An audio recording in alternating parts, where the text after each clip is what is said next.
বলা হয়েছে তোমরা কখনো হতাশ হবে না, কারণ তাকদীর লেখা হয়ে গেছে, হতাশার কোনো কারণ নাই। একটা প্রবণতা আমরা সমাজে দেখছি আত্মহত্যার। ইয়াং জেনারেশনকে আমরা নসিহত করবো যে ভুলেও নিজের জীবনকে বিসর্জন দিতে যাবেন। আল্লাহ রাব্বুল আলামিন আপনাদেরকে সৃষ্টি করেছেন তার ইবাদত করার জন্য এবং তার জমিনে তার দিনটাকে প্রতিষ্ঠা করার জন্য। খেলায় খেলায় আপনার জীবনটা নষ্ট করবেন না, ঠিক আছে ভাই? আল্লাহ বোঝার তৌফিক দান করেন। তো কলম সৃষ্টি করার পরে কিয়ামত পর্যন্ত সব লেখা হয়ে গেছে। এখন আমাদের এই পৃথিবীতে তো মানুষ ছিল না, ছিল? এদিকে মনোযোগ দেন। এই পৃথিবীতে কি আগে মানুষ ছিল? এই পৃথিবীতে আগে কি ছিল তাহলে বলেন? হ্যাঁ, মাশাআল্লাহ। এই পৃথিবীতে আগে কি ছিল? এখন ওরা নাই? সবার সাথেই কিন্তু একটা করে আছে। কমপক্ষে কয়টা করে? সবার সাথে কমপক্ষে একটা করে। আর কোন কোন জায়গা আছে যেখানে জিনের বড় বড় আখড়া আছে। পৃথিবীতে যে জায়গাগুলো থেকে ইসলাম বিরোধী অপতৎপরতাগুলো চলে, ওখানে জিনের আখড়া বেশি। কথা বুঝতে পারছেন? তো জিন জাতিকে আল্লাহ পাক ধ্বংস করে দিয়েছেন তাদের পাপের কারণে, আল্লাহ দ্রোহিতার কারণে, অবাধ্যতার কারণে। এখন আল্লাহ রাব্বুল আলামিন ইরাদা করলেন পৃথিবীতে আমাদেরকে সৃষ্টি করবেন, মানে মানুষকে সৃষ্টি করবেন। আল্লাহ পাক তার সমস্ত ফেরেশতাদেরকে একত্রিত করলেন। ঘটনাটা কিন্তু খুব ইন্টারেস্টিং। আমি জানি এখানে ওলামায়ে কেরামও আছেন, তবে আমি সবার জন্য প্রযোজ্য হয় এমন কথা বলারই চেষ্টা করছি, কারণ অনেকে হয়তো এগুলো নাও জানতে পারে। তো আল্লাহ পাকের ভাষায় আমি যদি বলি, আল্লাহ রাব্বুল আলামিন বলছেন, বা'দা আউযু বিল্লাহি মিনাশ শাইতানির রাজীম, ওয়াইয ক্বালা রাব্বুকা লিল মালায়েকা ইন্নী জাঈলুন ফিল আরদি খলিফা। হে নবী মুহাম্মদ সাল্লাল্লাহু আলাইহি ওয়াসাল্লাম, তুমি স্মরণ করো সেই সময়ের কথা যখন আল্লাহ তোমার রব সমস্ত ফেরেশতাদেরকে ডেকে বলেছিলেন যে ইন্নী জাঈলুন ফিল আরদি খলিফা, আমি জমিনে মানে পৃথিবীতে আমার খলিফা পাঠাতে চাই। কি পাঠাতে চাই? আরো জোরে বলেন। আল্লাহ পাক বলেননি পৃথিবীতে মানুষ পাঠাতে চাই, পৃথিবীতে নতুন কোনো মাখলুক পাঠাতে চাই। আমাদেরকে আল্লাহ পাক সম্মানের শব্দে সম্মানিত করেছেন, বিশেষায়িত করেছেন। আমাদেরকে বলেছেন আমরা আল্লাহর খলিফা, আমরা আল্লাহর খলিফা। এখন আমরা আল্লাহর খলিফা, কিন্তু পৃথিবীতে মানুষ খিলাফা শব্দ সহ্য করতে পারে। হ্যাঁ, কি অদ্ভুত না? এটা কোরআনের কি শেষের দিকে আছে না প্রথম দিকে আছে? সূরা বাকারার একদম শুরুর থেকে 3টা 4টা 5টা পৃষ্ঠা উল্টালে দেখবেন এই একটা আছে। কোরআন তাহলে শুরু থেকে কখনো খুলেও দেখেনি সে ব্যক্তি। প্রমাণ হলো এটা, সে খুলেও দেখে নাই, অথবা দেখলেও সে এড়িয়ে গেছে। আল্লাহ পাক আমাদেরকে বললেন যে পৃথিবীতে আমি আমার খলিফা পাঠাতে চাই। তাহলে আদম আলাইহিস সালামকে আল্লাহ পাক মুহাব্বতের শব্দে, সম্মানের শব্দে বিশেষায়িত করলেন কি বলে? সুবহানাল্লাহ, সুবহানাল্লাহ। আর খলিফা কাকে বলে এটা আমি আপনাদেরকে বোঝাচ্ছি একটা দোয়া থেকে। এই যে গাড়িতে করে আমরা বাসা থেকে আসলাম বা যখন কোনো সফরে যাই, আমরা একটা দোয়া পড়ি, সুবহানাল্লাযী সাখখারা লানা হাযা ওয়া মা কুন্না লাহু মুকরিনিন ওয়া ইন্না ইলা রাব্বিনা লামুনকালিবুন। এতটুকু তো পড়ি নাকি? বা এগুলো পড়তে হবে? বইমেলায় এসেছি শুধু লেকচার শোনার জন্য না, ছবি তোলার জন্য। আজকে জীবনটা পরিবর্তন করার নিয়াত করে যাইতে হবে, ঠিক আছে ভাই? বই প্রকাশ করা, ছাপানো, বিক্রি করা, লেখা, এর চেয়ে বড় কথা আমার জীবনটা ইলমের আলোয় আলোকিত করা। আমি বই লিখলাম ধরেন একটা, আমার মধ্যে সেই আমল নাই, লাভ নাই। লাভ আছে? আমি বই ছাপাইছি 100, 200, 500, 1000, আমি নিজেই আমল করি না, হবে? আগে আমল জরুরি। ইলমের সাথে আমলটা খুব বেশি জরুরি। আলেম তাকেই বলা হয় যে ইলম অনুযায়ী আমল করে। তাহলে আল্লাহ পাক বলেন লিমা তাকুলুনা মা লা তাফআলুন, তোমরা এমন কথা কেন বলো যে আমল নিজেরাই করো না? কাবুরা মাকতান ইনদাল্লাহ আন তাকুলু মা লা তাফআলুন, আল্লাহর কাছে সবচেয়ে গর্হিত একটা অপরাধ তোমরা একটা কথা বলবা কিন্তু আমল করবা না। তো দোয়াটা মুখস্থ করবেন। এই দোয়ার নিচে একটা অংশ আছে, আল্লাহুম্মা আনতা সাহিবু বিস সাফারি। আমার কথাটা শুনেন, খলিফার অর্থটা বুঝেন। অনেকে তো অনেকভাবে ব্যাখ্যা করে আর কি। আল্লাহুম্মা আনতা সাহিবু ফিস সাফারি, আল্লাহ তুমি এই সফরে আমার সাথী। সফরে বের হওয়ার সময় দোয়া পড়ছি আমরা, আল্লাহুম্মা আনতা সাহিবু ফিস সাফারি, আল্লাহ তুমি এই সফরে আমার সাথী। ওয়াল খলিফাতু ফিল আহলি ওয়া মালি, আল্লাহ আমি তো বাসায় নাই, আমার বাসার আহাল মালের খলিফা হচ্ছে তুমি আল্লাহ। তাহলে খলিফা শব্দতে কি বুঝলেন? আল্লাহ আমার বাসার আহাল মালের খলিফা মানে কি? আমার স্থলাভিষিক্ত তুমি আল্লাহ, আমি ওখানে নাই বাসায়, আমি সফরে বের হয়ে গেছে, আমার স্ত্রী, আমার সন্তান, আমার মাল, আমার জান, এগুলোর দায়িত্ব তোমার, তুমি খলিফা। কত চমৎকার দোয়া। তাহলে পৃথিবীতে আমি আমার খলিফা পাঠাতে চাচ্ছি, তার অর্থ কি? আল্লাহ রাব্বুল আলামিন এই পৃথিবীতে আমাদেরকে তার প্রতিনিধি বানিয়েছেন। সুবহানাল্লাহ, সুবহানাল্লাহ। তাহলে আমরা নিজেদের আত্মপরিচয় ভুলে গেলাম যে আমরা আল্লাহর প্রতিনিধি পৃথিবীতে, তাই না? আমরা এখন আব্রাহাম লিঙ্কনের পূজা করতেছি। আব্রাহাম লিঙ্কনের পূজা তো বুঝেন না আপনারা, এটা হচ্ছে ওই যে সকল ডেমোক্রেসির পূজার। আদতে প্রকৃত গণতন্ত্র বলে কিছু নাই এই বিশ্বের মধ্যে, যা আছে এগুলো তথাকথিত আর কি, স্লোগান জাস্ট, আর কিছু না। এটা যারা চর্চা করে তারাও জানে, আমাদের কাছে তারাই বলে। আদতে এই আপনার কমিউনিজমের কথা বলেন, এই লেনিন স্টেলিনারিজমের কথা বলেন, আপনি মুসলিনির কথা বলেন, চাইনিজ দর্শনের কথা বলেন, রাশিয়ান দর্শনের কথা বলেন, আর এই যে আরেকটা কি চলতেছে সেকুলারিজমের কথা বলেন, ন্যাশনালিজমের কথা বলেন, এগুলো একটা তাত্ত্বিক মতবাদ শুধুমাত্র। প্রকৃত মতবাদগুলো আপনি পাবেন বিশুদ্ধ যেগুলো কোরআন এবং হাদিসেই, এর বাইরে নাই। তা আমরা কিন্তু আল্লাহর খলিফা পরিচয় দিতে এখন দ্বিধাবোধ করতেছি। এই জমিনে আল্লাহ পাক আমাদেরকে তার খলিফা বানিয়ে পাঠিয়েছে। এখন খলিফা হলাম কিভাবে? কিসের গুণে খলিফা হলাম? প্রশ্নটা এটা। আমাদের কি 10টা হাত, 10টা পা, বেশি শক্তি ফেরেশতাদের চাইতে, যে আমরা খলিফা হলাম কিসের ভিত্তিতে? আর কিভাবে হলাম এটা শোনেন। আল্লাহ পাক বলছেন ওয়াল্লামা আদাম আল আসমাআ কুল্লাহা, আল্লাহ বলছেন আমি আদমকে এই মহাবিশ্বের যত নাম আছে, নাউন্স, ইসম, সব শিক্ষা দিয়েছি। সুবহানাল্লাহ। এই মহাবিশ্বের যত নাম, এখানে ইসম শব্দের অর্থ কিন্তু জ্ঞান। ইসম মানে কি? এখানে জ্ঞান। মহাবিশ্বের যে জ্ঞানগুলো আছে, এই জ্ঞানগুলো আল্লাহ পাক আমাদের আদি পিতাকে শিক্ষা দিয়েছেন। আমাদের আদি পিতাকে আল্লাহ নিজে শিক্ষা দিয়েছেন। সৃষ্টিগতভাবে আমরা জ্ঞানী ছিলাম না, আল্লাহ পাক আমাদেরকে জ্ঞান শিক্ষা দিয়েছেন। আমরা ফিলোসফির বইগুলো খুললে দেখবেন ওখানে বুদ্ধিবাদ নামে একটা মতবাদ আছে। মানে তারা বলে যে মানুষ সৃষ্টিগতভাবেই একজন বুদ্ধিদীপ্ত প্রাণী। এটা ভুল কনসেপ্ট। সৃষ্টিগতভাবে আমাদের মধ্যে জ্ঞান ছিল না, আল্লাহ পাক আমাদেরকে জ্ঞান শিক্ষা দিয়েছেন। কথা বুঝতে পারছেন?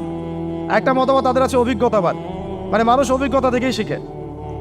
আরেকটা আছে সমন্বয় মতবাদ, আপনারা তো এগুলো অনেকে পড়েছেন হয়তো। এর বাইরে যে একটা মতবাদ আছে যে আল্লাহর পক্ষ থেকে ওহী ভিত্তিক মানুষ জ্ঞান শিখে, এই মতবাদ কোনো দার্শনিকের বইয়ে স্থান পেল না। কি আফসোস, কি আফসোস। অথচ মুসলিম ঘরের দার্শনিক তারা। আমরাও পড়েছি ভাই, 4 বছর এই কারণে গেলেই। কি আফসোস, আল্লাহ পাকের ওহীর পক্ষ থেকে যে জ্ঞান আসতে পারে এইটা কনসেপ্টই নাই। অথচ এখানে কোরআনে আল্লাহ পাক বলছেন ওয়াল্লামা আদাম আল আসমাআ কুল্লাহা, আমি আল্লাহ আদমকে সমস্ত নাম শিক্ষা দিয়েছি। সুবহানাল্লাহ। এরপরে এই যে জ্ঞান আদম আলাইহিস সালামকে আল্লাহ পাক শিক্ষা দিলেন, এর ফলশ্রুতিতেই আল্লাহ পাক বললেন যে ওয়াইয কুলনা লিল মালাইকা উসজুদু লি আদম, হে ফেরেশতারা তোমরা এখন আদমকে সিজদা করো। কি ফেরেশতাদেরকে দিয়ে আল্লাহ পাক আমাদের পিতাকে সিজদা করালেন কিসের মানদণ্ডে? কিসের কারণে? জ্ঞানের কারণে। জ্ঞানের কারণে ফেরেশতাদেরকে আল্লাহ পাক বললেন যে এই নামগুলো বলে দাও তো তোমরা। তারা বলতে পারলো না। তারা বললো লা ইলম আল্লাহুম্মা লা ইলমা লানা ইল্লা মা আল্লামতানা, আল্লাহ আমাদের তো সেই জ্ঞান নাই, শুধু ওইটুকু জ্ঞান আছে যা আপনি আমাদেরকে শিখিয়েছেন। তখন আল্লাহ পাক বলেছিলেন যে আমি যা জানি তোমরা তো জানো না, আমি কি বলি নাই যে আমি আসমান জমিনের গায়েবের সব খবর জানি? তখন আল্লাহ বললেন যে তোমরা সবাই সিজদা করো আদমকে। তাহলে আমাদের পিতাকে খলিফা করা হলো, জ্ঞান শেখানো হলো, আল্লাহ পাক নিজে শেখালেন, ফেরেশতার মণ্ডলীদের দিয়ে সিজদা পর্যন্ত করালেন। কিসের মানদণ্ডে? আরো আসতে বলেন, জ্ঞানের মানদণ্ডে। এখন যদি আমরা একটু প্রশ্ন ছুড়ে দেই নিজ নিজ বিবেকে, আমরা কি সেই ওহীর 10টা সূরাও শিখেছি? 10টা পারা কি পড়া হয়েছে কখনো? 10টা সূরারও কি অর্থ জানি? অনেকে তো 10টা আয়াতের অর্থ জানি না। আমরা কি সেই ওহীর 10টা হাদিস শিখেছি? তাহলে আমরা কোথায় সম্মান খুঁজতেছি? পশ্চিমাদের কাছে? বলেন। সত্যি সবচেয়ে আফসোস লাগে আমার একটা জিনিস, যে মুসলিমরা আমরা এখন আমাদের আত্মপরিচয় ভুলে যাচ্ছি, আর আল্লাহ পাক আমাদেরকে যেখানে সম্মান রেখেছে ওইখানে সম্মান না খুঁজে আমরা অন্যের দাসত্বের সম্মান খুঁজতেছি। আল্লাহ আমাদেরকে বোঝার তৌফিক দান করে। এটা অজ্ঞতার কারণে হচ্ছে। আমাদের কাজ তাদেরকে সচেতন করা বা তাদেরকে মেসেজ পৌঁছে দেয়া। আমরা উগ্র পন্থা অবলম্বন করব, আমরা হিকমার সাথে প্রজ্ঞার সাথে মানুষকে বোঝানোর চেষ্টা করব, এগুলো বোঝানোর অংশ।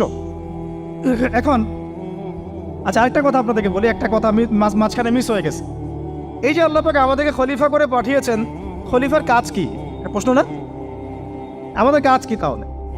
এই কাজটা আল্লাহ পাক আবার ব্যাখ্যা করেছেন সূরা সদের মধ্যে। কোন সূরায়? সূরা সদ। সদ নামে একটা সূরা আছে, সূরা ইয়াসিনের আগে পড়ে পাবেন। তো এখানে আল্লাহ পাক আরো একজন নবীকে তার খলিফা বলেছেন। সেই নবীর নাম দাউদ আলাইহিস সালাম। কি নাম? আর দাউদ আলাইহিস সালাম কিন্তু এই জেরুজালেম থেকে, যেখানে এখন ওই জায়নিস্টরা বোম্বিং করে আর কি, নিরীহ মুসলিমদেরকে হত্যা করে বিগত 70 বছর থেকে, ওই জেরুজালেম থেকে কিন্তু দাউদ আলাইহিস সালাম বিশ্ব শাসন করেছিলেন। তার পরবর্তীতে তার সন্তান সুলাইমান আলাইহিস সালামও কিন্তু ওখান থেকেই বিশ্ব শাসন করেছিলেন। আর এখনকার বনু ইসরাইল দাবিদার এই জায়নিস্টরা, তারাও কিন্তু ওই ফিকিরই করছে, ওখান থেকে তারা বিশ্ব শাসন করতে চায় এবং তারা মনে করে তাদের একজন মাসিহ আসবে, সেই মাসিহ আসলে তারা বিশ্ব শাসন করবে। আমরা সেই মাসিহের নাম জানি মাসিহুদ দাজ্জাল। কি নাম?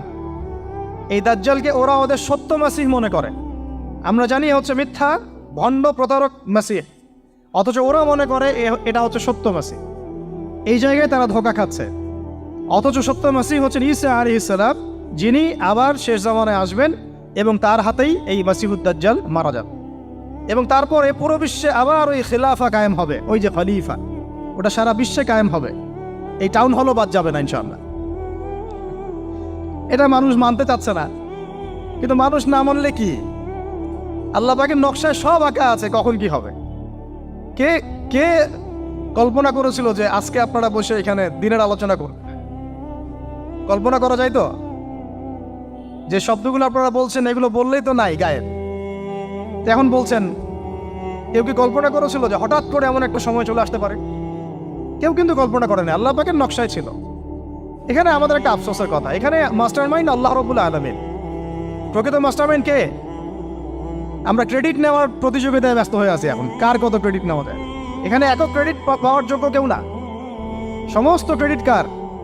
আল্লাহ রাব্বুল আলামিন। এটা আল্লাহর সাথে গাদ্দারি করতে যায় না, তাহলে ভুল হয়ে যাবে।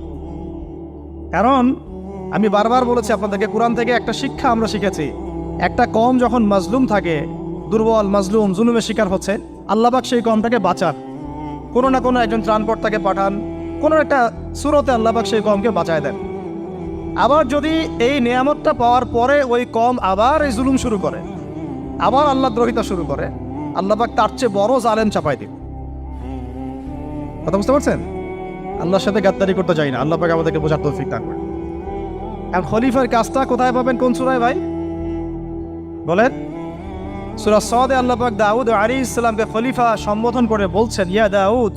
কি চমৎকার আহ্বান! ইয়া দাউদ, হে দাউদ, ইন্না জাআলনাকা খলিফাতান ফিল আরদ। দেখো, আমি আল্লাহ তোমাকে পৃথিবীতে খলিফা করেছি। কি করেছি? খলিফা করেছে। তোমার কাজ কি শোনো।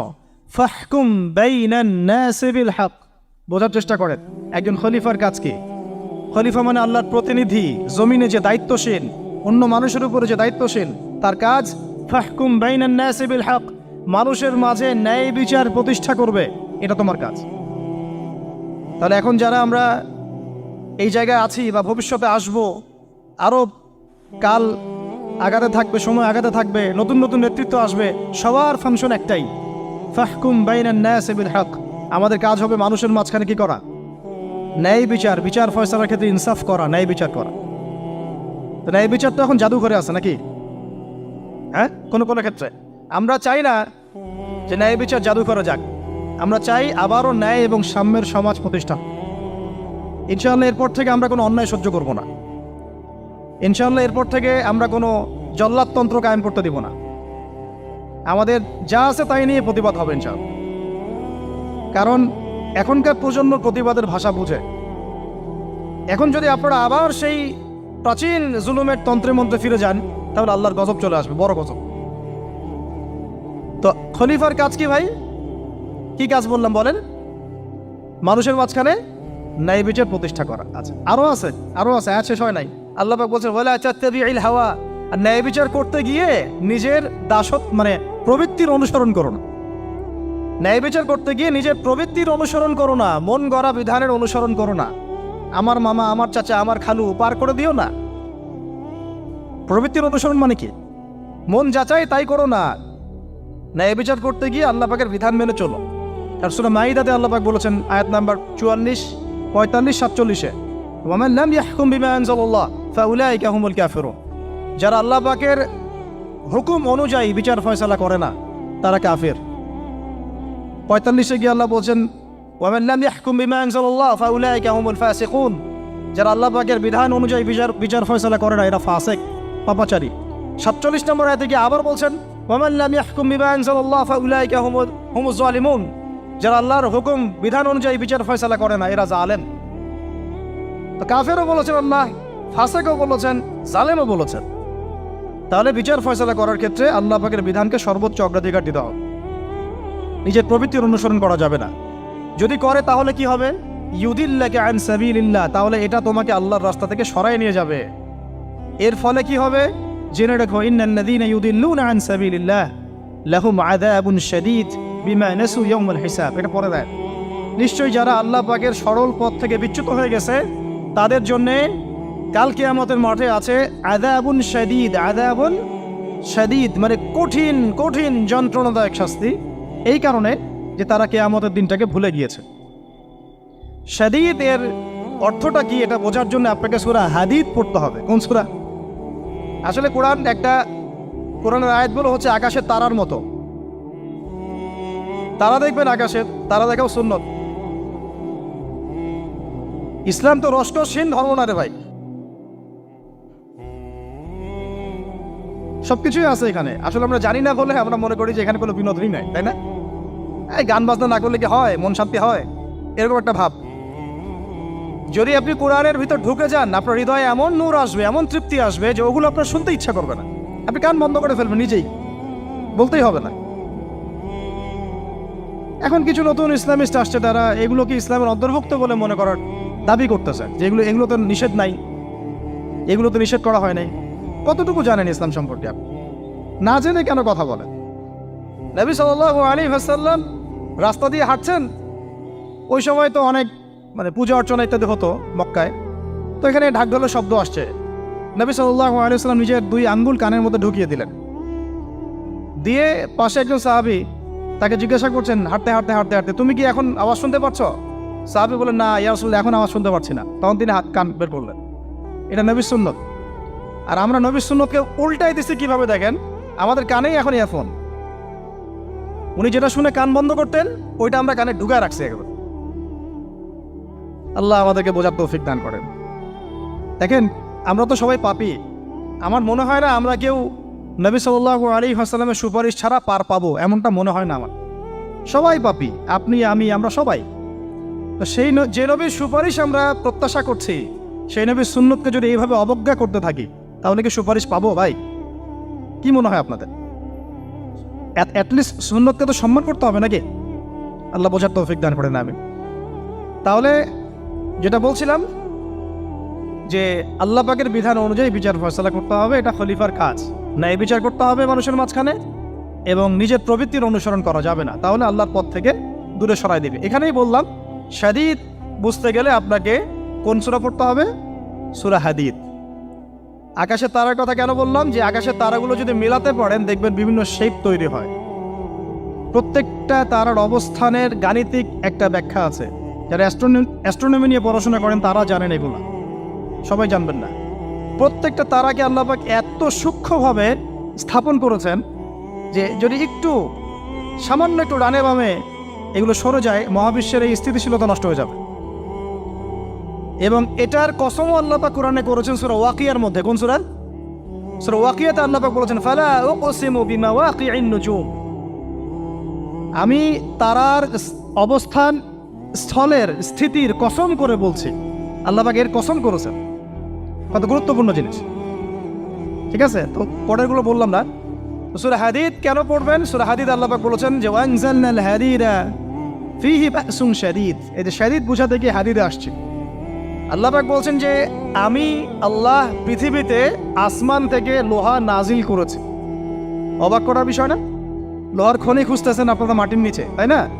আল্লাহ পাক বলছেন আমি লোহা নাজিল করেছি, আনজালনা, ঠিক যেমন ইন্না আনজালনাহু ফি লাইলাতুল কদর, আমি লাইলাতুল কদরে কোরআন নাজিল করেছি, আসমান থেকে নাজিল হয়েছে, তাই না? এরকমই ওয়ানজালনাল হাদিদা, আমি হাদিদ লোহা নাজিল করেছি, ফিহি বাসুন শাদীদ, যে লোহার মধ্যে আছে কঠিন শক্তি আছে। আয়রন যে অণু পরমাণুগুলো, এগুলোর শক্তি সবচেয়ে বেশি না? কেমিস্ট্রিতে আপনারা পড়েছেন। তাহলে এখন আল্লাহ পাক বলছেন কিয়ামতের দিন তাদের জন্য আযাবুন শাদীদ, যারা আল্লাহ পাকের খলিফার দায়িত্ব পালন করবে না, যারা খলিফার দায়িত্ব পেয়েও ন্যায় বিচার করবে না, ইনসাফ করবে না, প্রবৃত্তির অনুসরণ করবে, ঠিক আছে, আল্লাহর পথ থেকে বিচ্যুত হয়ে যাবে, তাদের জন্য কিয়ামতের মাঠে এই শাস্তি আছে। তাহলে আমরা কি খলিফা শব্দ বুঝতে পারলাম? আমাদের পিতা যে খলিফা, এটা কি বুঝতে পারলাম? তাহলে এখন বলেন তো, প্রত্যেক নবী কি আল্লাহর খলিফা ছিলেন না? ছিলেন কি না? প্রত্যেক নবী কি আল্লাহর বিধান দিয়ে বিচার ফয়সালা করেন নাই? মানুষের মাঝখানে ইনসাফ করেন নাই? ন্যায় বিচার প্রতিষ্ঠা করেন নাই? এরপরে সাহাবায়ে কেরামের যুগে তারা কি ন্যায় বিচার প্রতিষ্ঠা করেন নাই? তাহলে হঠাৎ করে কি হলো বিশ্ববাসীর মধ্যে যে একেবারে কোরআন হাদিস এর মৌলিক বিষয়গুলো, এগুলো সব পাশ কাটিয়ে আমরা মানব রচিত বিধানগুলোর দিকে চলে গেলাম? রহস্যজনক না বিষয়টা? এটা হচ্ছে দাজ্জালীয় একটা শাসন আসতেছে সামনে। দাজ্জাল নিজেকে খোদা বলে দাবি করবে এবং সে সমস্ত মানব জাতিকে বোঝাবে যে সেই খোদা, নাউযুবিল্লাহ। সে অনেক ভেলকি দেখাবে, মানুষকে তার দিকে টেনে নিয়ে আসবে, এমনকি সে এক হাতে জান্নাত এক হাতে জাহান্নাম নিয়ে করবে। নবীজি বলেছেন যে তার জান্নাতে প্রবেশ করবে ওটাই তার জাহান্নাম, আর যে তার জাহান্নামে প্রবেশ করবে সেটাই হচ্ছে জান্নাত। তাহলে পুরো বিশ্ববাসীকে আল্লাহ থেকে দূরে সরিয়ে একটা গডলেস ওয়ার্ল্ডে রূপান্তরিত করার একটা তৎপরতা চলছে, লক্ষ্য করতেছেন না? এটা মূলত আপকামিং যে দাজ্জালীয় সভ্যতার ভবিষ্যৎবাণী নবীজি করেছেন, এই দিকেই ওয়ার্ল্ড যাচ্ছে আস্তে আস্তে ওই দিকে যাচ্ছে। তবে নবীজি এটাও বলেছেন সাল্লাল্লাহু আলাইহি ওয়াসাল্লাম যে আমার উম্মতের মধ্যে একটা তয়ফা, একটা দল, কিছু মানুষ সবসময় হকের উপর অটল থাকবে ইনশাআল্লাহ, কিন্তু তাদের সংখ্যা হবে খুব কম। এখন আমাকে আপনারাই বলেন যে ওই হকের উপর অটল থাকতে হলে আমার সেই জ্ঞান লাগবে কি লাগবে না? বলেন। যেই জ্ঞান আমাদের পিতাকে শেখানো হয়েছে, দেখবেন প্রত্যেকটা মানুষের মধ্যে কিছু প্রতিভা আছে, সৃজনশীলতা আছে, আছে না? একটা বুদ্ধিদীপ্ত একটা তাড়না মানুষের ভিতরে কাজ করে। এটা কোত্থেকে আসছে জানেন? আমাদের পিতার ডিএনএ থেকে আসছে। আমাদের পিতার ডিএনএ থেকে, আমরা কিন্তু সবাই তার সন্তান। এরপরে পৃথিবীতে মানুষ পাপাচারে যখন লিপ্ত হলো প্রচণ্ড রকম, তখন নূহ আলাইহিস সালামকে আল্লাহ পাক পাঠান এবং তিনি প্রায় 950 বছর দাওয়াতের কাজ করলেন, 40টা বা 80টা পরিবার ইসলাম কবুল করল। তখন আল্লাহ পাক এই মুমিনদেরকে বাদ দিয়ে সবাইকে গারদ করে দিলেন, ধ্বংস করে দিলেন। মানে আমরা যারা পৃথিবীতে এখন বেঁচে আছি, যে আপনি আমি, আপনাদের নাম আমি জানি না, আমরা যারা বেঁচে আছি, আমরা কিন্তু কোনো না কোনোভাবে ওই 40 বা 80 পরিবারের সন্তান। আমরা আত্মীয়, কিন্তু আমরা সবাই কিন্তু আত্মীয়, জানেন? 40টা বা 80টা পরিবার বাদ দিয়ে বাকি সব মানুষকে আল্লাহ পাক ধ্বংস করে দিয়েছিলেন নূহ আলাইহিস সালামের মহাপ্লাবনে। ঘটনা জানেন না? 40 বা 80টা পরিবারকে বাদ দিয়ে বাকি সবাইকে আল্লাহ পাক ধ্বংস করেছেন ওই মহাপ্লাবনে। তাহলে এখন এই বিশ্বে যত মানুষ আছে তারা কয়টা পরিবারের সন্তান? ওই 40-80। আমরা কোনো না কোনোভাবে একে অপরের আত্মীয় হই, মুসলিম অমুসলিম সবাই, মুসলিম অমুসলিম সবাই। আমরা যে অসাম্প্রদায়িকতার কথা বলি না, এই শব্দটাকে ভালো অর্থে নেওয়া যায়। কি অর্থে? অন্যান্য ধর্মাবলম্বী মানুষ যারা, তারা তাদের ধর্ম স্বাধীনভাবে পালন করবে, কোনো সমস্যা নেই, আমরা তাদের এই কাজে বাধা দিতে যাব না। একইভাবে আমরা আমাদের ধর্ম স্বাধীনভাবে পালন করব, তারা এখানে কোনো বাধা দিতে পারবে না। সিম্পল। তারা তাদের উৎসব তাদের মতো পালন করবে, আমরা আমাদের উৎসব আমাদের মতো পালন করব। না আমি মূর্তি পাহারা দিতে যাব, আর না আমি মূর্তি ভাঙতে যাব। সিম্পল। আমি পাহারাও দিতে যাব না, ভাঙতেও যাব না। সিম্পল। আমরা কি কুরবানিতে তাদেরকে বলতে পারবো ভাই আসেন আমার বাসায় দাওয়াত খান? এটা হয় কখনো? লাকুম দীনুকুম ওয়ালিয়া দিন, আপনাদের দিন আপনাদের, আমাদের দিন আমার। সিম্পল। এই অর্থে ঠিক আছে। কিন্তু সব ধর্ম মিলে যে নতুন ধর্ম বানানোর চেষ্টা করা হচ্ছে বাংলাদেশে, এটা ঠিক নাই। এটা শুভঙ্করের ফাঁকি। সব ধর্ম মিলে নতুন ধর্ম করার কোনো সুযোগ নাই। আমরা সবাই এক পরিবারের সন্তান। এখন আমাকে বলেন, নূহ আলাইহিস সালামের একটা ছেলে ছিল, নাম জানেন? কি নাম বলেন? কে? না, মাশাআল্লাহ। কয় ছেলে ছিল তার? হ্যাঁ না, মূলত চারজন সন্তান থেকে বড় বড় চারটা গোত্র সৃষ্টি হয়েছে। শাম এক সন্তানের নাম কি? এটাকে কেন্দ্র করে এই যে সিরিয়ান কন্টিনেন্টে, পুরো প্যালেস্টাইন, সিরিয়ান, অ্যারাবিয়ান কন্টিনেন্টে যত মানুষ তার বংশধর। ঠিক আছে? হাম একটা সন্তানের নাম হাম। এখান থেকে আফ্রিকার যে কালো কালো মানুষগুলো সব তাদের বংশধর। একটা হচ্ছে ইয়াফাস, ইউরোপিয়ান যারা সাদা চামড়া সব এদের বংশধর। আরেকটা যে কেনান। এই ছেলেটা কি বলেছিল? বাবা ডাকছে নৌকায় আসো তাড়াতাড়ি, নৌকায় আসো তাড়াতাড়ি, না হলে আজকে আল্লাহ পাক আযাব দিয়ে ধ্বংস করে দিবে। সে নবীর সন্তান হওয়ার পরেও আল্লাহ প্রদত্ত ওহীর জ্ঞানকে মূল্যায়ন না করার কারণে ধ্বংস হয়ে গেল। আর ওই 40টা বা 80টা পরিবার নাজাত পেল কিভাবে? আল্লাহর পক্ষ থেকে নাজিলকৃত ওহীর জ্ঞানকে প্রাধান্য দিয়ে আনুগত্য করে। তাহলে কোন জ্ঞানকে আমরা প্রাধান্য দিব ভাই? আমি বলছি না যে আমরা দুনিয়াবী জ্ঞানগুলোকে শিখবো না, ওই প্রসঙ্গে আমি একটু পরে আসছি যে আমরা শিখবো এবং কিভাবে শিখবো, কতটুকু শিখবো। আগে এই অংশটুকু শেষ করি। ঠিক একইভাবে আপনারা কি আদ জাতির নাম জানেন? আদ, সামুদ। ওই যে সৌদি আরব এখন যেখানে লাইন বানাচ্ছে, লাইন প্রজেক্ট, ওই আল ওলা বলে, আল ওলা লাইন প্রজেক্ট বানাচ্ছে, দেখবেন অনলাইনে। ওই জায়গা দিয়ে নবী সাল্লাল্লাহু আলাইহি ওয়াসাল্লাম তাবুক যুদ্ধের সময় গিয়েছিলেন। যাওয়ার সময় তিনি বলেছিলেন, তোমরা মাথা নিচু করে কান্নাকাটি করতে করতে এখান থেকে অতিক্রম করো। সাহাবীরা মাথার উপর কাপড় দিয়ে কান্নাকাটি করতে করতে জায়গাটা পার করেছেন, কারণ ওই জায়গায় সামুদ জাতি ছিল যাদেরকে ধ্বংস করা হয়েছে। ওটা হচ্ছে এখন পর্যটন স্পট। সুবহানাল্লাহ। তো আদ এবং সামুদ জাতিকেও আল্লাহ পাক ধ্বংস করলেন, কিন্তু তাদেরকে করেন নাই যারা ওহীর জ্ঞানকে প্রাধান্য দিয়েছেন। ইব্রাহিম আলাইহিস সালাম কোন জ্ঞানের বদৌলতে আল্লাহকে চিনলেন? মানব রচিত জ্ঞান নাকি আল্লাহর পক্ষ থেকে নাজিলকৃত জ্ঞান? বলেন। মূসা আলাইহিস সালাম কোন জ্ঞানের বদৌলতে ফিরআউনের মতো এই যে কি বলবো প্রতাপশালী একজন শাসকের সামনে দাঁড়িয়ে বুক ফুলিয়ে ইসলামের দাওয়াত দিলেন? কোন জ্ঞানের আলোকে? ওহীর জ্ঞান। আর ওহীর জ্ঞান যখন নাজিল করা হয়েছে তখন তিনি দোয়াটা পড়ছিলেন, রব্বি ইশরাহ লি সাদরি ওয়া ইয়াসসির লি আমরি ওয়াহলুল উকদাতাম মিন লিসানি ইয়াফকাহু কওলি।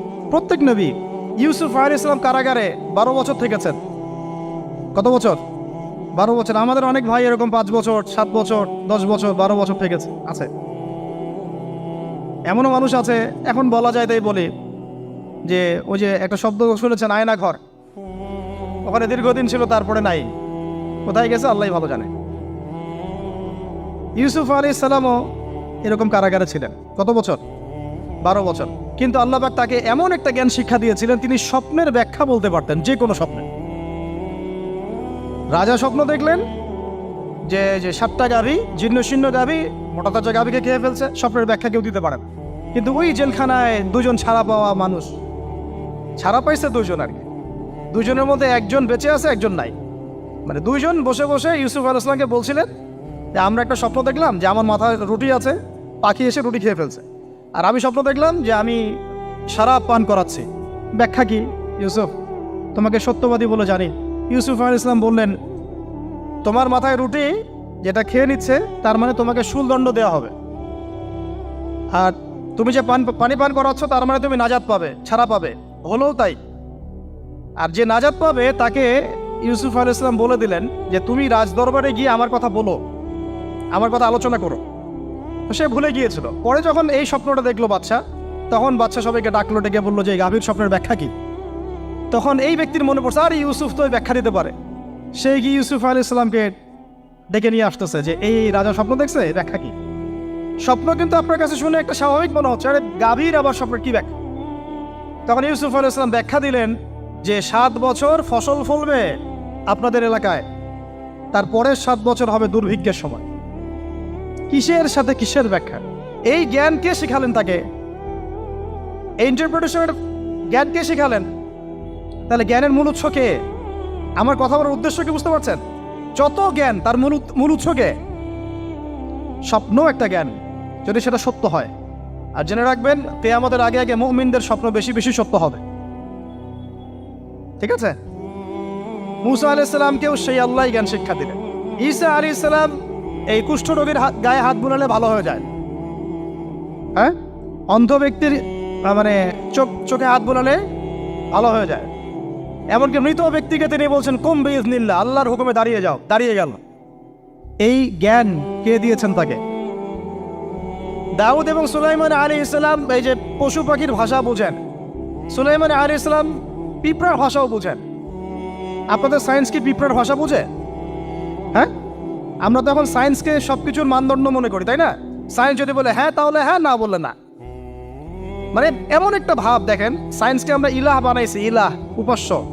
সায়েন্স যদি বলে যে পৃথিবী থেকে অমুক অমুক কোটি কোটি আলোকবর্ষ দূরে একটা গ্রহের সন্ধান পাওয়া গেছে, নাম দিল ধরেন যে আলফা এক্স ওয়াই জেড কিছু একটা, ওখানে হুরপড়ি আছে, হ্যাঁ ওখানে দুধের সাগর আছে, মধুর সাগর আছে, তো মানুষ তখন বিশ্বাস করা শুরু করবে হ্যাঁ হ্যাঁ তাই তো, তাই থাকতেই পারে। নাসা বলেছে না হয়ে পারে, নাসা মন্তব্য করেছে না হয়ে পারে। ওরকম যদি বলে অনেক দূরে একটা আগুনের একটা বিশাল ইয়া পাওয়া গেছে, গ্রহ পাওয়া গেছে, ওখানে আযাব দেওয়া হয়, শাস্তি দেওয়া হয়, ওখানে অন্য মাখলুক আছে, ওদের ভাষায় এলিয়েন আর কি, মানুষ বিশ্বাস করে। এটা আল্লাহ পাক কোরআনে বলছেন যে সুলাইমান আলাইহিস সালাম পিঁপড়ার ভাষাও বুঝতেন, ওই কথা বিশ্বাস করতে চাচ্ছে না। সুলাইমান আলাইহিস সালাম বাতাসে ফ্লাই করতে পারতেন, এটা বুঝতে পারতেছে না, বিশ্বাস করে না। তাহলে ওই প্রযুক্তি না থাকলে এয়ারক্রাফট কিভাবে আবিষ্কার করলেন? যে প্রযুক্তিগুলো পৃথিবীতে চলে গেছে ইতিমধ্যে, ওগুলো ভবিষ্যতেও আসতে পারে। যেমন একটা প্রযুক্তির কথা বলি, সুলাইমান আলাইহিস সালাম বসে আছেন, একজনকে বললেন না সাবার রানী বিলকিসের সিংহাসন কে নিয়ে আসতে পারবে? একজন বললো যে আপনি উঠে দাঁড়াইতে যতক্ষণ সময় লাগে এর মধ্যে নিয়ে আসুন। উনি বললেন যে হবে না, এটাতে হবে না, তুমি স্লো, তুমি 3G 4G না, এত স্লো স্পিডে আমার হবে না। এই কথা বলেন নাই, মজা করলাম আর কি। আমাদের ইউটিউবাররা আবার এই অংশ কাট করে আবার প্রচার করে দিতে পারে। দেখেন কিসের সাথে কি ব্যাখ্যা করলো। কোরআনকে 3Gর সাথে তুলনা করলেন আবু তহাদ না, ব্যাস কাম সারা দেশে ওইটাই ইস্যু। তখন মহা মুসিবত, মানে বাঙালি জাতির মধ্যে দিন প্রচার করা। আমাদের সালাফদের ভাগ্য ভালো যে তারা আগেই, মানে এই প্রযুক্তি আসার আগেই দুনিয়া থেকে তারা চলে গেছে। মুশকিল না, যত ইস্যু এগুলোর কারণেই সৃষ্টি হয়। তো যাই হোক, প্রসঙ্গে আসি, কোথায় ছিলাম ভাই, যে কথা হারায় ফেললাম। হ্যাঁ, আরেকজন বললেন যে না, আপনি চোখের পলক ফেলতে যতক্ষণ লাগে এর মধ্যে দেখবেন সিংহাসন সামনে। সুবহানাল্লাহ, কি প্রযুক্তি বলেন! এই প্রযুক্তির সামনে কি বিশ্ববাসী যেতে পেরেছে? দেখেন সুলাইমান আলাইহিস সালামের বাতাসে ফ্লাই করাটা কিন্তু এখন পৃথিবীতে খুব কমন হয়ে গেছে। আমরা সবাই ফ্লাই করতেছি বাতাসে, তাই না? যদি আপকামিং কোনো সময় আপনি দেখেন যে এইরকম চোখের পলকেই একটা বস্তু আরেকটা জায়গা থেকে এক জায়গায় চলে আসতেছে, আমি অবাক হব না ইনশাআল্লাহ। কারণ কোরআনে অতীতে এই ঘটনার দলিল আছে। বুঝাতে পারতেছি না? এক কথায় সমস্ত জ্ঞানের মূল উৎসকে। এরপরে আসেন, অত আর লম্বা করছি না, আমাদের নবী মুহাম্মদ সাল্লাল্লাহু আলাইহি ওয়াসাল্লাম আসেন, আমরা তো তার উম্মত। 23 বছরে, একটু মনোযোগ দেন, এটা আলোচনার লাস্ট পার্ট, ঠিক আছে? 23 বছরে তিনি পুরো জাহেলিয়াতকে পরিবর্তন করে দিয়েছেন। কত বছরে? 23 বছর। আপনারা কি জানেন যে আইয়ামে জাহিলিয়াতে আসলে কি কি সমস্যা ছিল? কেন ওই যুগটাকে আমরা জাহিলিয়াত বলি? বেসিক্যালি 5-6টা সমস্যা ছিল। কয়টা? 5-6টা। 1 নম্বর শিরক। 1 নম্বর কি? আমার সাথে বলেন। শিরক আমাদের ওয়ার্ল্ডে নাই, এটা তো গ্লোবাল শিরক চলতেছে এখন। শুধু ধর্মীয় শিরক চলতেছে না, কিন্তু এখন শিরক হচ্ছে পলিটিক্সে, শিরক হচ্ছে ইকোনমিক্সে, শিরক এডুকেশনেও আছে, শিরক কালচারের মধ্যেও আছে। কথাগুলো বুঝতে হবে একটু গভীরভাবে। তখন সমস্যা ছিল রিবা, সুদ। এখন নাই। রিবা ছাড়া কোনো সিস্টেম আছে এখন ওয়ার্ল্ডে? আমি গতকালকে একটা হাদিস মোতালা করছিলাম সুদ সংক্রান্ত। নবীজি বলেছেন সাল্লাল্লাহু আলাইহি ওয়াসাল্লাম যে একটা যুগ আসবে সামনে, সুদবিহীন কোনো মানুষই চলতে পারবে না। যে চলতে চাইবে তার গায়েও সুদের ছিটা ফোটা গিয়ে লাগবে। আসে নাই সেই যুগ? সুবহানাল্লাহ, কিভাবে তিনি এত স্পেসিফিকলি কথাগুলো বলতে পারেন? নিশ্চয়ই তিনি এমন একজন সত্তার কাছ থেকে জ্ঞান পেয়েছেন যিনি সব জানেন, অতীত বর্তমান ভবিষ্যৎ, তাই না? এমনকি নবীজি বলেছেন ইমামুল মাহদির সময় যে 10 জন ঘোড়সাওয়ার বের হবে এবং তারা গিয়ে খোঁজ নিতে যাবে যে দাজ্জাল বের হয়েছে কিনা, নবীজি বলছেন আমি সেই 10 জনের নামও জানি, তাদের বাবার নামও জানি। সুবহানাল্লাহ, সুবহানাল্লাহ। কিয়ামতের মাঠে আলী রাদিয়াল্লাহু আনহু, আবু বকর রাদিয়াল্লাহু আনহু, ওমর, উসমান রাদিয়াল্লাহু আনহুম আজমাইন, তাদের হিসাবটা কেমন হবে ওইটাও নবী সাল্লাল্লাহু আলাইহি ওয়াসাল্লাম আগেই বলে দিয়েছেন। সবচেয়ে দ্রুত হিসাব হবে এই উম্মতের আলী ইবনে আবি তালিব রাদিয়াল্লাহু আনহু। যাবেন, বেরোবেন, শেষ। কি মানুষ, তার জীবনীটা পড়ে দেখবেন। আমি শেষের দিকে বলে দিব আপনাদেরকে আজকে, এবং এটা রেকর্ডেড থাকবে, ইনশাল্লাহ অনলাইনে দিয়ে দিব, যে আপনারা কোন কোন সাবজেক্টের বই কিনবেন। বই মেলা তো শুধু মানে আসলেন একটা র্যান্ডমলি বই কিনলেন এমন না, টপিক ধরে ধরে সাবজেক্ট ওয়াইজ বই কিনতে হবে। ঠিক আছে ভাই? বই কেনার পিছনে টাকা পয়সা খরচ যদি না করেন, মানে দিনের জন্য অর্থ ব্যয় করার মানসিকতা না থাকে, এলেম পাওয়া যাবে। অনেক মুহাদ্দিস নিজের গায়ের জামা খুলে দিয়ে পর্যন্ত বই নিয়ে বাসায় গিয়েছে, জানেন? তাদের সমস্ত সম্পত্তি বিক্রি করে দিয়েছেন বই কেনার জন্য। আজকে সকালে আমাদের এক ভাই মজাকারা করছিলেন যে আমারই এক ওস্তাদ, বাংলাদেশের অনেক বরেণ্য একজন আলেমে দ্বীন, প্রবীণ আলেমে দ্বীন, তার কথা আলোচনা হচ্ছিল যে তিনি কিতাব পড়তে পড়তে পড়তে হঠাৎ একটা কিতাব তিনি খুঁজে পাচ্ছেন না। তো ছাত্রদেরকে পাঠালেন যে খুঁজে নিয়ে আসো তো, কোথায় আছে, কেউ খুঁজে পায় না। তিনি নাকি ওযু করে এসে নামাজ, 2 রাকাত নামাজ পড়ে বাচ্চার মতো হাউমাউ করে কান্নাকাটি শুরু করলেন, আল্লাহ আমার সেই কিতাব কোথায় গেল, আমার কিতাবটা এনে দেয়। তলাবুল ইলম কাকে বলে দেখেন, ইলমের তালেব, ইলমের ছাত্র কাকে বলে? এই যে ইলমের ছাত্র, আমরা কি ছাত্র হইতে পারছি? একটা বইয়ের দাম যদি দেখি 100 টাকা, বাস আমাদের গায়ে লাগে।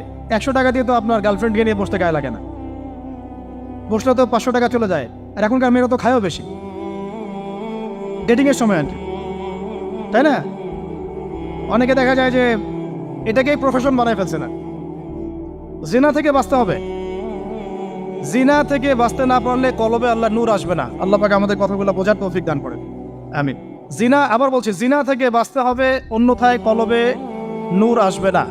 আল্লাহ পাক আমাদেরকে বোঝার তৌফিক দান করেন, আমিন। কোথায় ছিলাম ভাই? বলেন। 1 নাম্বার কি ছিল? শিরক। 2 নাম্বার রিবা, সুদ। ওইটা বলতে গিয়ে হাদিসটার কথা বলেছিলাম। এই সুদটা কি এখন বেশি না কম? এখন সুদ মানুষ খাচ্ছে, যুক্তিও দিচ্ছে যে এই যুগে এখন সুদ না খাইলে কি চলে। একদিন একটা মসজিদে বয়ান করছিলাম, তো মসজিদে বয়ানের মাঝখানে একজন দাঁড়ায় গেল, দাঁড়ায় আমাকে বলছে যে উস্তাদ, হুজুর বুঝলাম আপনার সব কথা ঠিক আছে, এখন আমার 1 লাখ টাকা ধার লাগবে, আমি কোত্থেকে নিব? বলেন, আসলে উত্তর দিবেন কি? হ্যাঁ, সুদের ক্ষতিকর বিষয়গুলো যেমন বলতে হবে, সুদবিহীন ব্যাংকিং সিস্টেম এবং অর্থনৈতিক ব্যবস্থাও তো চালু করতে হবে। সেটা কি? সেটা হচ্ছে যাকাত। সেটা কি? যাকাত, সাদাকা এবং কর্জে হাসানা, এগুলো তো চালু করছি না আমরা শুধু কথা বলছি তাত্ত্বিক যে সুদ হারাম। আমিও তো অনেক জায়গায় বলছি, কারণ বলতে হচ্ছে, না আপনার জানাতে তো হবে। সুদের পাপের সবচেয়ে নিম্ন শাখা হচ্ছে মায়ের সাথে জেনা করা, সর্বোচ্চ শাখা হচ্ছে আল্লাহ এবং তার রাসূলের সাথে যুদ্ধ করা। একটা হাদিস বুখারীতে এরকমও আসছে, বুখারীতে কি তিরমিজিতে, আমি রেফারেন্সটা ভুলে যাচ্ছি, তবে হাদিসটা সহিহ। নবী সাল্লাল্লাহু আলাইহি ওয়াসাল্লাম বলেছেন, যে ব্যক্তি 1 দিরহাম সুদ খায় সে যেন 36 বার জেনা করে। আর আপনারা তো জানেন, এটা আমার বলার দরকার নাই, 4 শ্রেণীর মানুষকে নবীজি অভিশাপ দিয়েছেন, যে নিজে খায়, তারপরে যে সুদ দেয়, যে লিখে রাখে, যে সাক্ষী থাকে। তা আমি বলতে যাচ্ছি, আইয়ামে জাহিলিয়াতে এই সুদটা ছিল, আমাদের এই বর্তমান ওয়ার্ল্ড অ্যাফেয়ার্সে নাই। বাংলাদেশ একটা কান্ট্রি হিসেবে চিন্তা করবেন না, আপনি গ্লোবালি চিন্তা করবেন, কারণ এখন একটা দেশ স্বতন্ত্রভাবে চলতে পারে না। ওয়ার্ল্ড ব্যাংকের সাথে আপনাকে ডিল করতে হবে, IMF এর সাথে। আমি যদি প্রেসিডেন্ট হই, তা আমাকে করতে হবে, আপনি হলে আপনাকে করতে হবে। তো কথা বলে তো শুধু কথা বলে লাভ নাই, আপনার বিকল্পটা কি? আসলে বিকল্প ব্যবস্থাটা কি? এটা তো মূল কথা। ইকোনমিক্স নিয়ে কতগুলো কিতাব আছে এখানে, ইসলামিক ইকোনমিক্স নিয়ে আমরা কতগুলো কিতাব ছাপাইছি, বর্তমান ওয়ার্ল্ড অ্যাফেয়ার্স নিয়ে আমরা কতগুলো কিতাব ছাপাইছি। নবী সাল্লাল্লাহু আলাইহি ওয়াসাল্লাম বলেছেন, শেষ জামানার সবচাইতে আমার উম্মতের উপর ভয়াবহ ফিতনা হচ্ছে মাসিহুদ দাজ্জাল। কি নাম বলেন?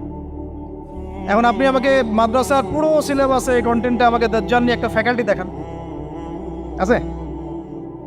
কয়টা কিতাব আছে? সবচেয়ে ভয়াবহ ফিতনা নবীর মুখে, নিজের মুখে বল, সবচেয়ে ভয়াবহ, এর চেয়ে ভয়াবহ কোনো ফিতনা আসে নাই, আসবেও না।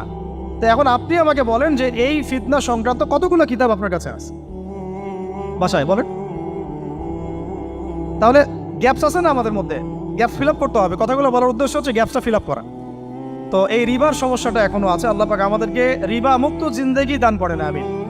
এবং আমি রিকোয়েস্ট করব বিনয়ের সাথে যে আমাদের ঊর্ধ্বতন কর্তৃপক্ষ যারা আছেন, শুধু একটা কাজ করেন না, একটা কাজ একটা বছর করেই দেখেন না কি হয়। প্রত্যেকটা মুসলিম, অমুসলিমদের কথা বলছেন, যেহেতু এটা খিলাফা স্টেট না, সেহেতু অমুসলিমরা এখানে জিজিয়া দিবে না। খিলাফা স্টেটে অমুসলিমরা জিজিয়া দেয়, এটা তো খিলাফা স্টেট না, এটা তো ডেমোক্রেটিক স্টেট এবং সেকুলার স্টেট। শুধু মুসলিমদের কাছ থেকে যাদের নিসাব পরিমাণ সম্পদ হয়েছে জাকাত দেওয়ার, সবার কাছ থেকে রাষ্ট্রীয়ভাবে বাধ্যতামূলক জাকাত নেন, দেখেন না অর্থনীতি সচল হয় না হয় না। একটা বছর নিয়ে দেখেন না কি হয়। কেউ এই উদ্যোগ গ্রহণ করতে পারতেছে না। কেন হচ্ছে না আমরা বুঝতে পারতেছি না। কর্জে হাসানার এনজিও চালু করা যায়। আমরা অনেক সংগঠন করছি, সোশ্যাল, অরাজনৈতিক ইত্যাদি রাজনৈতিক। আমরা ইকোনমিক এনজিও খুব একটা করতে পারছি, কিন্তু এই জায়গাগুলো দখল করে ফেলছে। দেখেন কারা কারা, নাম বলতে যাচ্ছি না। এবং যারা যারা দখল করছে তারা কিন্তু এখন রাষ্ট্রের অনেক বড় বড় জায়গা হস্তক্ষেপ করতেছে। ইভেন ট্রান্সজেন্ডারের মতো ইস্যু কিন্তু তারা ঢুকাই দিচ্ছে ভিতর, ঢুকায় না? উত্তরবঙ্গ জুড়ে, পুরো উত্তরবঙ্গ ঘুরে আসেন, দেখেন কাদের তৎপরতা বেশি। নীলফামারীতে সফর করে দেখলাম যে ওখানে একটা গ্রামের মধ্যে 24টা এনজিও কাজ করতেছে, শুধুই সব। তারপরে মানুষ তামাক চাষ করে খাচ্ছে। একটা দল দাবি করতেছে নবী সাল্লাল্লাহু আলাইহি ওয়াসাল্লাম ছাড়াও আরও নাকি নবী আসতে পারে, নাউযুবিল্লাহ। এবং ওই যে মির্জা গোলাম আহমেদও তাদের অন্তর্ভুক্ত। মানুষ ওই দলের নাম লিখাচ্ছে চাকরির জন্য, ব্যবসা করতেছে তারা দেশের মধ্যে। আরে ভাই, শুধুমাত্র তাত্ত্বিক কথাবার্তা না, আসলে আমাদের সংগ্রামটা কিন্তু বহুমুখী। শুধু ইলম অর্জন তো একটা বেসিক জিনিস, এই বেসিকটাই এখনো হচ্ছে না আমাদের। ইলম অর্জনটা বেসিক জিনিস, এটাই হচ্ছে না। এরপরে আপনার অর্থনীতি সমৃদ্ধ করা, সংস্কার করা, সমাজ সংস্কার করা, রাজনৈতিক অঙ্গনগুলোর মধ্যে যে অরাজকতা, এগুলোকে সংস্কার করা, কত কাজ আমাদের।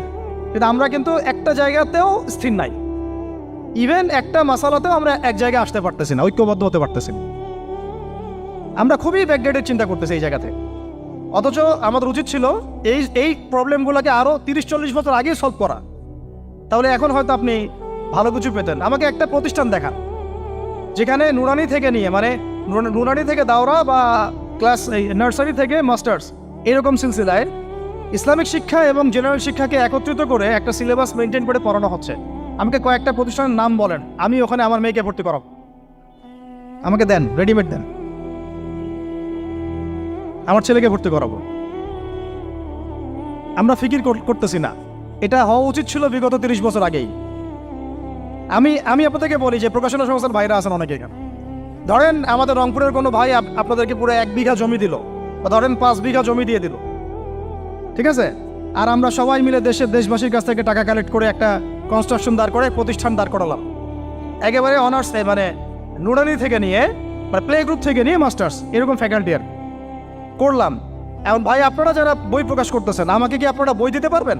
প্রত্যেকটা ক্লাসে আমি কোন কোন বই পড়াবো পারবেন? আমাকে কি সিলেবাস দিতে পারবেন? কথা বলেন। প্লে গ্রুপে কোন কোন বই পড়াবো আমাকে দেন। নার্সারিতে দেন, STD 1-এ দেন, 2-তে দেন, 3-তে দেন, 5-এ দেন। এভাবে আপনি আমাকে ক্লাস 10 পর্যন্ত দেন। তারপরে কি আপনি আমাকে অনার্স, মাস্টার্স, এই ফ্যাকাল্টিগুলো আলাদা আলাদা, এগুলো কি ইউনিভার্সিটি আদলে আপনি কি আমাকে সাজা দিতে পারবেন? আমরা জায়গা দিব, টাকা দিব, প্রতিষ্ঠান করে দিব। প্রকাশনা সংস্থা থেকে কি আমরা এতটুকু পেতে পারি? তাহলে কাজের ক্ষেত্র আসলে কোনগুলা? আজকে আদনান ভাইয়ের একটা বই নিয়ে পড়তেছেন, কালকে অমুক ওস্তাদের একটা বই নিয়ে পড়তেছেন, আজকে এইটা, কালকে সেইটা। কনস্ট্রাকটিভ পড়াশোনাটা কোথায়? ধরেন এই যে আমাদের এক ভাই, পরিচিত ভাই, ওই ভাই যদি বলে যে আমি ভাই একসময় দিনের পথে ছিলাম না, এখন ইসলামের পথে আসছি, তো আমি এখন আলেম হইতে চাই। কি হইতে চাই? আলেম হইতে চাই, কিন্তু আমার মাদ্রাসায় পড়ার কোনো সুব্যবস্থা নাই। আচ্ছা, এখন কি তাকে আমরা 5 বছর বা 10 বছরের মধ্যে আলেমের সমপর্যায়ে নিয়ে যেতে কি পারবো? সেই সিলেবাস কি আমার কাছে আছে? বলেন। অথচ বিশ্বাস করেন, আরবি ভাষা না জানলে কেউ কোরআন জানতে পারবেই না। আমি এখন এটা শক্ত করে বলি যে কোরআন শেখা যেমন ফরজ, আরবি ভাষাটা শিক্ষা করাও ওয়াজিব। এখন আমাদের 80% জেনারেল শিক্ষিত ছেলেপেলে কিভাবে আরবি শিখবে? কিভাবে তারা আকীদা শিখবে? কিভাবে তারা কোরআনের তাজবিদ শিখবে, তাদাব্বুর শিখবে, তাফসির শিখবে, হাদিসের এরাব দেওয়া শিখবে, এবারত পড়া শিখবে, কিভাবে তারা নাহু সরফের জ্ঞান অর্জন করবে, কিভাবে তারা উসুলের জ্ঞান অর্জন করবে, কিভাবেই বা তারা বড় বড় ধরেন ফেকা শাস্ত্রের জ্ঞান, তারপরে এদিকে উসুলে হাদিসের জ্ঞান, তাফসিরের জ্ঞান, আরও বড় বড় ফ্যাকাল্টিগুলো, কিভাবে তারা বড় পর্যায়ের আলেম হবে আমাকে বলেন। প্রোডাক্ট দেন, প্রোডাক্ট, এবং এমন এমন আলেমের প্রোডাক্ট যে আলেমরা সারা ওয়ার্ল্ডকে ডিল করতে পারে, মানে ইন্টারন্যাশনাল স্কলার। এখান থেকে যাবে ইউকেতে গিয়ে দাওয়াতি কাজ করে আসবে, অস্ট্রেলিয়ায় গিয়ে দাওয়াতি কাজ করে আসবে, মালয়েশিয়ায় গিয়ে দাওয়াতি কাজ করে আসবে, আন্তর্জাতিক মানের আলেম আমরা কি জেনারেল শিক্ষিত ব্যাকগ্রাউন্ড থেকে তৈরি করতে পারবো? পারছি কি? আর আপনারা আমাকে বলেন তো ভাই, যে কত পার্সেন্ট মানুষ জেনারেল শিক্ষিত আর কত পার্সেন্ট মানুষ মাদ্রাসায় শিক্ষিত? কাদের পরিসংখ্যানটা বেশি? তারা কি, তাদের কোনো অবদান রাখার কোনো সুযোগ নাই? এখন যদি এই ক্লাসিক্যাল পড়াশোনা না হয়, ইলমের এই গভীরতায় না যায় এবং বড় বড় ওলামায়ে কেরামদের সোহবতে তারা না আসে, তাহলে কিভাবে তারা বিশুদ্ধ ইসলাম শিখবে আর প্রচার করবে আর প্রতিষ্ঠা করবে? তো প্রশ্ন কিছু করে গেলাম। আজকে প্রশ্নগুলো রেখে যাচ্ছে এই কারণে যে এগুলো নিয়ে আপনারা ভাববেন যে আপনারা আমাকে একটা ইসলামিক ইউনিভার্সিটি করার মতো বইপত্র আমাকে বানায় দেন না। দায়িত্ব নেন কেউ, আপনারা সবাই মিলে দায়িত্ব নেন। আমি এখানে একটা স্কুল আছে আমাদের ছোট্ট, তহাজিনুর ইসলামী স্কুল। এই স্কুল আমরা করেছি প্লে, নার্সারি, কেজি 1, 2, 3, 4, 5 এতটুকু, ট্রাইলিঙ্গুয়াল, মানে বাংলা মিডিয়াম, আর Bangla medium English version, medium না ইংলিশ ভার্সন, আর অ্যারাবিক। এই সিলেবাসটুকু করতে, এই 8টা ক্লাসের সিলেবাস করতে আমাকে 7 দিন 8 দিন একেবারে বাংলা বাজার ঘাটাঘাটি করে, ওই আমরা আগে তো ইংলিশ মিডিয়ামে পড়াশোনা করতাম, ওই অক্সফোর্ডের বই ঘাটাঘাটি করো, ব্রিটিশ কাউন্সিলের বই ঘাটাঘাটি করো, তারপরে ওদের ম্যাথামেটিক্স, ওদের সায়েন্স, আবার এই মাদ্রাসার অ্যারাবিক, আবার এই সরকারি কারিকুলামের বই, এগুলো ঘাটতে ঘাটতে ঘাটতে একটা সিলেবাস আমরা দাঁড় করাতে পারছি। মাত্র 5টা ক্লাস পড়তে পারবে। এরপরে এটা করতে গিয়ে যে দেখলাম যে আসলে এগুলোর যে এত ঘাটতি আছে বাজারে, রেডিমেড কোনো প্রোডাক্ট এগুলোর নাই। ঘুরে ফিরে কি সেই আমরা ওই একই জিনিসই চর্চা করতে থাকবো, নাকি আমরা একটু বহির্বিশ্বে যেভাবে দিন প্রচার হচ্ছে এই মান দিতে পারি? এটা আমাদের উচিত না করার কাজটা? হ্যাঁ, এটা তো আমাদের হাতে রাষ্ট্রীয় ক্ষমতা নাই, থাকলে না হয় উপরের লেভেল থেকে এগুলো করা যায়, খুব সহজ। বরং উপরের লেভেলে যারা আছেন তারা তো আরও ট্রান্সজেন্ডার ঢুকাচ্ছেন, আপনারা তো এলজিবিটি ঢুকাচ্ছেন।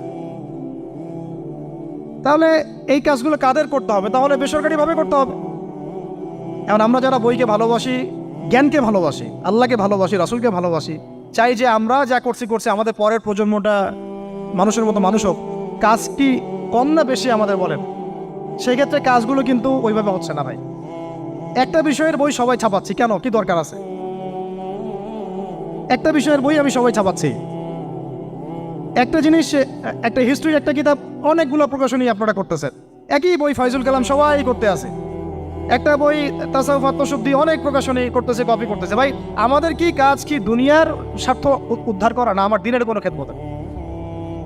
আমার কথায় মাইন্ড করবেন না, আমি মাইন্ড করার মতো কথা বলছি না। আমি বলছি আপনাদেরকে আরও যেন কনস্ট্রাকটিভ হয় কাজগুলো।